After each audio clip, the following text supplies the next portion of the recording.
நீ எப்படி இருந்தாலும் ஒரு முறை ஒரே ஒரு பாட்டு, உங்களுக்கு திருப்புகள் தெரிய வேண்டாம், திருவருப்பா தெரிய வேண்டாம், பிள்ளைத்தமிழ் தெரிய வேண்டாம், இந்த ஒரு பாட்டு தெரிந்தா போதும். உருவாய் அருவாய் உளதாய் இளதாய் மறுவாய் மலராய் மணியாய் ஒளியாய் கருவாய் உயிராய் கதியாய் விதியாய் குருவாய் வருவாய் அருள்வாய் குகனே. காஞ்சி மகா பெரியவர்கிட்ட போய் ஒருத்தர் கேட்டார், எனக்கு வருமானமே இல்லை சாமி, என்ன பண்றதுனார். ஒரு பேப்பர்ல இந்த பாட்டை எழுதி கொடுத்தார், வருமானம் வரும்னார்.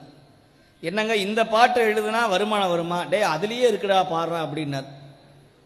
குருவாய் வருவாய், வருவாய்னா என்ன? ரெவென்யூ.